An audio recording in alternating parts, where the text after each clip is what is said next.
Salut tout le monde, alors petite recette simple à réaliser. On a du monde qui se pointe à l'improviste, on n'a pas beaucoup de temps pour faire à manger, donc je vais vous faire voir quelque chose d'assez simple et rapide à réaliser. Donc on va faire un genre de ragoût comme un rougail avec des saucisses de Montbéliard déjà cuites. Recette pour environ 10 personnes. Donc il vous faudra 8 saucisses de Montbéliard déjà cuites, 3 oignons, 80 g de gingembre frais, 7 gousses d'ail, 7 pièces de tomates, un bâtonnet de citronnelle, du fond de veau, une demi-botte de ciboulette, une demi-botte de persil, de la sauce soja, de la sauce Maggi, de la sauce gnoc mam, de la sauce aigre douce, du curry, du curcuma, du poivre 5B et du riz basmati. Par mettre la sauteuse à chauffer, voilà, et pendant ce temps-là, je commence à tailler mes saucisses. Donc d'1 centimètre d'épaisseur à peu près, ni trop fin, ni trop épais. Donc une fois que ma sauteuse est bien chaude, on constate qu'elle fume, hop, je mets donc les saucisses dedans sans matière grasse, hein. À force de chauffer, elles vont cracher le gras qu'il faut quand même conserver. Donc préalablement, j'ai épluché mes oignons, j'ai épluché l'ail. Donc là, j'émince l'oignon. Voilà, j'ai pensé aussi à dégermer l'ail. Petit détail que j'ai oublié de vous parler, j'ai le bâtonnet de citronnelle. Quand vous les achetez dans le commerce, ils sont vendus par 5-6. Donc vous pouvez les mettre au congélateur et les sortir au fur et à mesure. Ça bouge pas. Donc une fois que mes oignons sont taillés, je les débarrasse dans une assiette. Et je vais rapprocher ça de ma sauteuse. J'en profite également donc, pour bien mélanger les saucisses. Voilà, voilà. Donc maintenant on passe aux tomates. Donc on enlève le pédoncule, voilà, avec le couteau. Donc le mieux c'est d'enlever le pédoncule sur toutes les tomates en même temps. On ne fait pas de tomate, on taille la tomate, on enlève le pédoncule, on taille la tomate, c'est une perte de temps. Donc là je me réserve 2 tomates. Ça servira pour la sauce après. Donc là maintenant on va les émincer assez finement. Voilà. Et on les recoupe en deux après. Voilà, pareil, on continue et tout ça, on le réserve de côté. Donc je retourne sur mes saucisses, on remélange tout ça. Donc là j'avais baissé mon feu, j'avais le feu à moyenne température. Donc on mélange bien.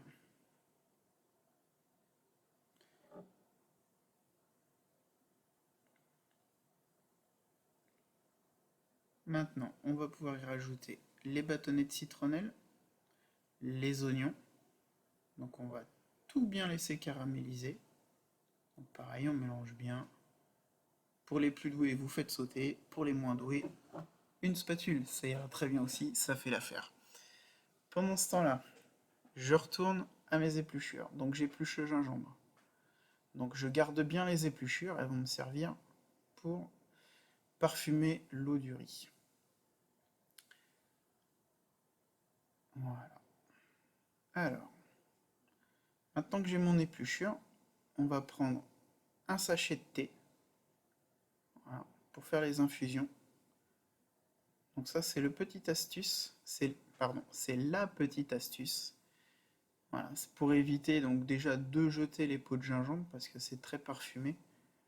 Et ça évitera aussi que ça se mélange avec le riz et qu'on soit obligé de le trier après.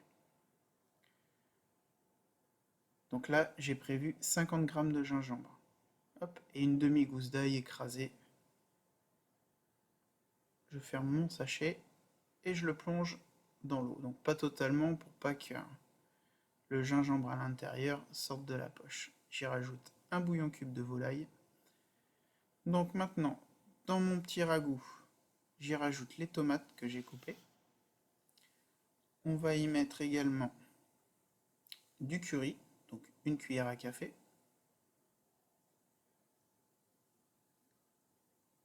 Le curcuma, là j'ai 2 cuillères à café. Voilà, on mélange bien surtout.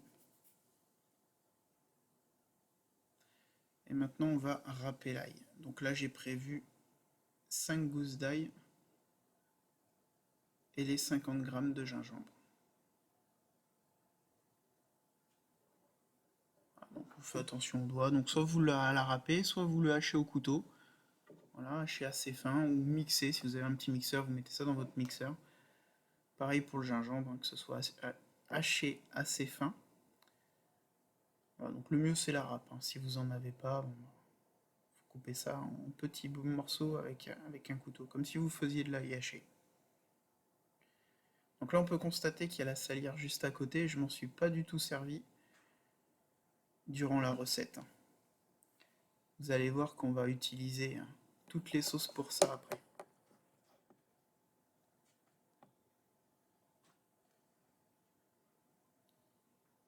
Donc on fait bien attention aux doigts surtout. Voilà.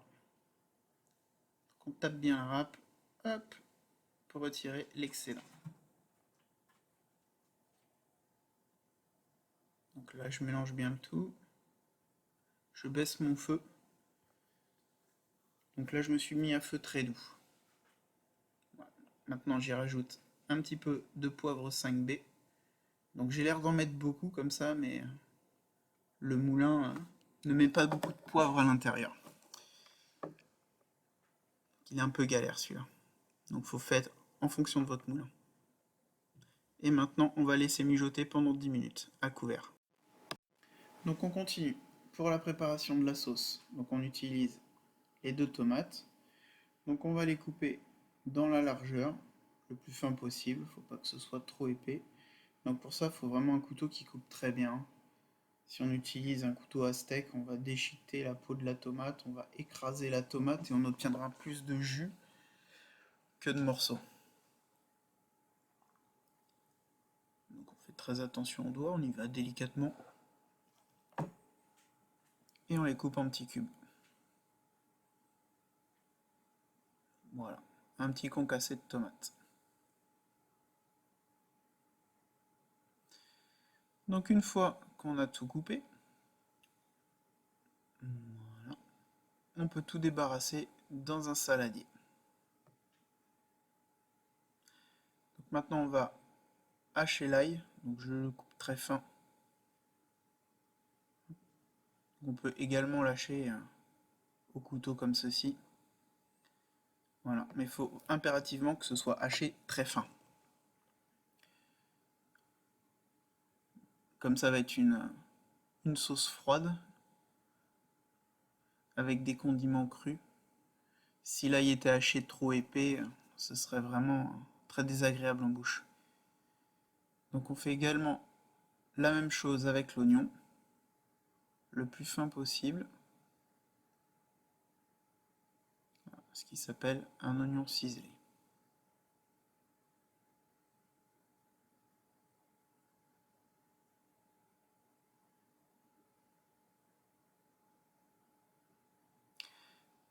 Voilà. Donc pour éviter de pleurer avec l'oignon, petit conseil, vous vous mettez proche d'une fenêtre, grande ouverte, et le fait d'être à l'air libre, ça évite d'avoir les yeux qui piquent. Voilà, le petit astuce. La petite astuce. Donc on retourne à notre rougail, on mélange tout ça, faut y penser régulièrement quand même. Donc là j'y rajoute 2 cuillères de fond brun, déshydraté, c'est du fond de veau, voilà. Ça va aider à parfumer. Donc pour l'assaisonnement de la sauce soja, 2 cuillères à soupe.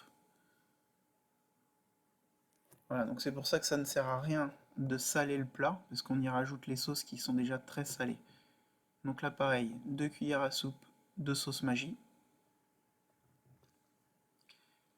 Donc ça permet d'assaisonner et également de donner une couleur un peu brune au plat. Et là j'y ai rajouté un quart d'eau, donc l'équivalence de 25 centilitres, un bon verre d'eau quoi. Donc on remélange tout et on remet à couvert. Donc pareil, on est toujours sur un feu très doux, hein. Comme ça compote gentiment. J'allais oublier bien sûr la sauce aigre douce, 2 cuillères également.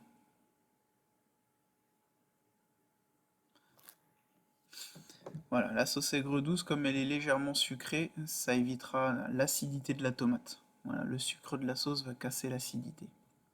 Donc on est reparti pour notre sauce tomate. Donc j'y ai rajouté 30 g de gingembre.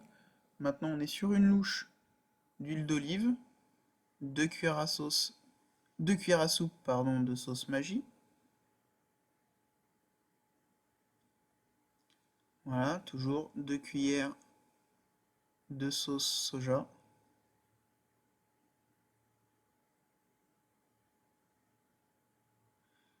Là maintenant, j'ai mis mon eau pour le riz à bouillir. Voilà, comme il faut compter 11 minutes de cuisson. Donc malgré qu'il y ait le bouillon de volaille dedans, il faut quand même penser à mettre du sel dans l'eau. Sinon le riz risque d'être vraiment trop fade. Donc après, suivant la quantité de personnes que vous recevez, à vous de juger pour la quantité de riz. Voilà.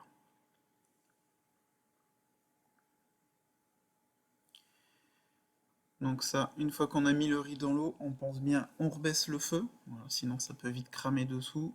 On baisse donc la température et puis on mélange bien, pour pas que ça accroche dans le fond.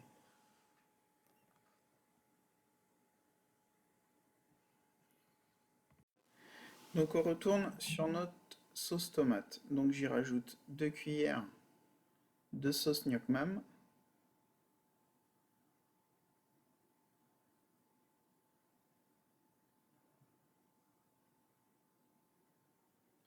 Donc on n'hésite pas à goûter. Maintenant, je hache ma botte de ciboulette et de persil.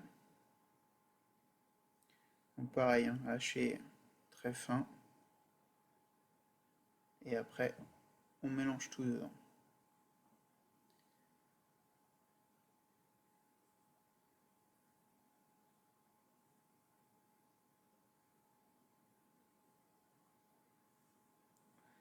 Donc ça, les fines herbes apporteront un petit côté fraîcheur à la sauce. Donc maintenant on passe sur un citron jaune. Alors j'ai oublié de le signaler en début, donc je ferai une mise au point en bas de la vidéo où je détaillerai toute la recette. Donc là je zeste le citron jaune en entier. Et après on va presser la moitié du citron dans la sauce.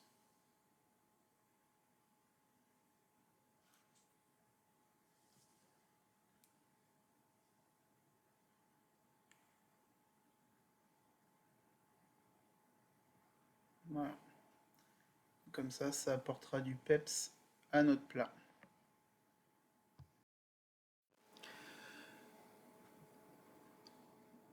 Donc maintenant que mon riz est cuit, on va couper le feu, sortir le sachet de gingembre.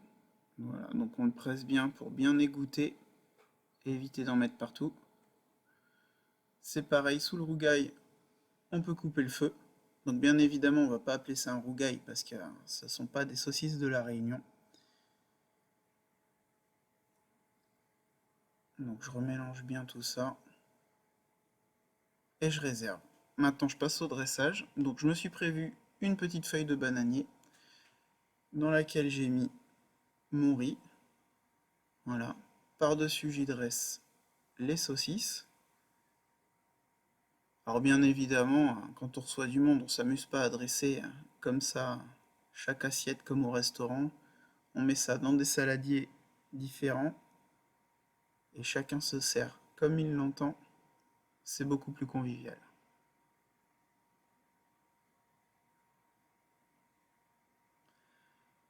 Donc avec ceci en accompagnement, on y retrouve la petite sauce tomate,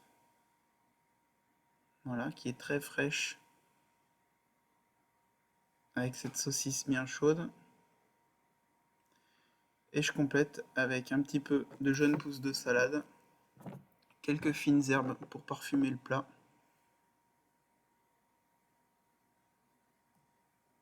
Et j'avais des petites fleurs de romarin aussi également que j'ai rajouté dedans. Voilà. Donc c'est assez puissant en goût, mais assez frais, ça se marie bien avec le pain.